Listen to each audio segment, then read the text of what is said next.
Salve, salve galera, estou aqui de novo, mais uma dúvida que apareceu lá no fórum sobre o fichário do capítulo 13, tá? Então o fichário está aí na tela, vocês podem ver. Conta a história, né, da empresa de contabilidade que presta serviço e tem o seguinte orçamento de vendas. Para o primeiro mês 320 mil, 300 mil para o segundo, 340 para o terceiro e 300 mil para o quarto mês, ok? Importante aqui, ó, os clientes terminam de pagar o serviço quando esses são concluídos, normalmente no primeiro mês após a prestação do serviço. Isso significa que o orçamento de vendas, a previsão de vendas de 320 mil de vendas no primeiro mês vai ser recebido quando? No primeiro mês após a prestação do serviço. Então, se no mês 1 prestou serviço e recebeu 320 mil, esse valor entra no mês 2. Okay? Essa é uma informação que muita gente aí acaba tropeçando na resolução dessa atividade. A empresa tem custos de 20% sobre vendas e tributos, pagamento de consultores e tal, e também mais 25% de pagamentos de consultores que pagam no mês seguinte. Então, no mês em que ocorre o serviço, nós temos 20%. E no mês seguinte, nós temos 25%. Galera, o detalhe desse exercício é a leitura. Leu com atenção, não tem como errar, tá bom?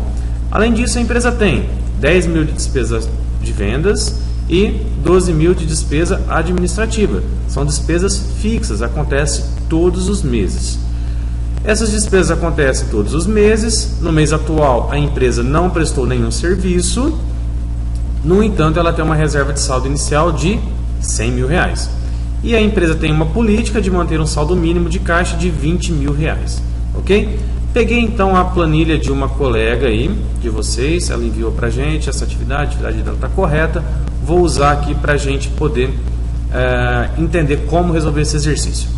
Então, ó, orçamento de vendas. Copiei a tabelinha que está aqui, ó. Orçamento de vendas, tá bom? 320 mil no primeiro mês, 300, 340 e 300 no último mês. Programação de recebimentos de vendas. Programação de recebimentos. O que eu vendi no primeiro mês, recebo no segundo. O que eu vendi no segundo, recebo no terceiro. O que eu vendi no terceiro, recebo no quarto. E assim com os demais meses. Ok? Primeiro mês. Vamos ler lá então, ó. Pagamento de consultores e tributos, né? Vamos ver como é que funcionava a regrinha. 20% sobre as vendas que ocorrem no mês em que a venda é realizada. Ou seja, no primeiro mês, quando eu tinha esse orçamento de 300 mil, eu pago 20%. Então, estou calculando aqui, ó, 20% dos 320 mil do primeiro mês, dá 64 mil. No segundo mês, 20% de 300, 20% de 340, 20% de 300 mil, ok? E os 25% dos serviços do mês anterior? Está escrito aqui, né? Ó, 25% são pagos no mês seguinte. No mês 1, nós temos o mês anterior? Nós não temos, por isso está zerado. No mês 2, nós vamos calcular 25% sobre qual valor? Sobre os 320 mil. No mês 3, sobre os 300. No mês 4, sobre os 85, desculpa, sobre os 340 mil. Ok? Então, encontrei os valores, fiz uma soma aqui, né? Desses valores para poder achar o total de despesas pagas. Montou mais uma tabelinha de despesas fixas, né? 10 mil de vendas, 12 mil de despesa administrativa, 22 mil todos os meses. E aí a gente começa a alimentar então o nosso orçamento.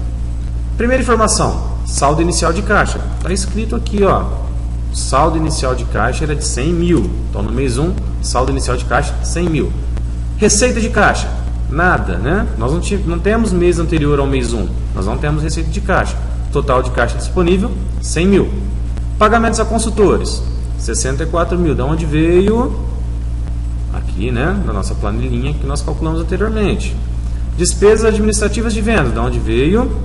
Também daqui. Ok? E aí despesas totais, né? Nada mais é do que a soma desses dois valores, 86 mil. Tudo bem? Temos ainda então saldo mínimo de caixa. Eu desejo ter um saldo de caixa de 20 mil. Então eu também preciso somar ao meu total de caixa necessário as despesas e o saldo mínimo. Ou seja, para encerrar o primeiro mês, eu preciso de 106 mil reais. Eu tenho disponível 100 mil. Portanto, eu tenho excesso, nesse caso falta de caixa, de R$6.000. Tudo bem?